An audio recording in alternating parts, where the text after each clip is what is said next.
In addition to being a veteran, he is also producer of YouTube series Against All Enemies and host of the Ken Harbaugh Show podcast. He's joining us live. Thank you so much for being here, Ken. Thanks for having me, Hannah. Like we showed our viewers, Zelensky's at the White House right now. From what you saw in Ukraine, again, you were there just days ago. I watched your videos. Thank you for posting that. It gives us an idea of what's happening there. What do they need right now to shift the momentum in the war?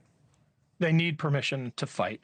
The Ukrainians I spoke with, to a person, are the bravest, most dedicated people when it comes to defending freedom that I have ever met. They are modern-day Spartans, but they are being forced to fight with one hand tied behind their back. They have the will. They're not asking for American boots on the ground. They just want to be able to use the weapons they've been given for what they're intended, striking deep into Russia to hit the Russian launch pads before they send those bombs into Ukraine to strike terror into the hearts of Ukrainians in civilian areas. Right now, our viewers are watching Vice President Harris, who, of course, is running for the presidency in November, meeting with Zelenskyy. We do know former President Trump does not have any intention of meeting with Zelenskyy, at least during this visit. What's your reaction to that?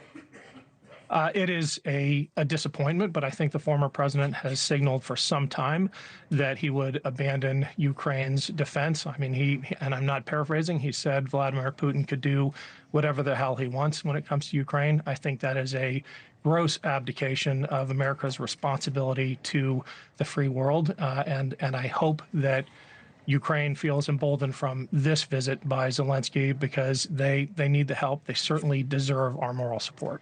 You visited a Ukrainian school, Ken. It was bombed by Russia.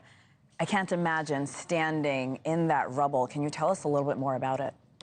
Yeah, it was heartbreaking because the kids are extraordinarily brave. They're actually back in school. If you're able to show the facade, it's amazing that they are back in class. But this was a village that had rolling artillery strikes from the Russians in advance of the infantry. They held this village for 9 months. Many of the Ukrainian civilians hid in their basements basically that entire time. It was too dangerous in some cases to even go outside to check on neighbors because being spotted by the Russians would have been a death sentence. But this is the story of the occupied territories of Ukraine. And the idea that you would just cede a significant portion of Ukraine to Russia, this is what is in store for those Ukrainian territories that you give over to Russia, and it's unacceptable. Again, this kind of journalism is so important. Thank you so much for sharing your reports with us, Ken Harbaugh. Thank you. Thanks, Hannah.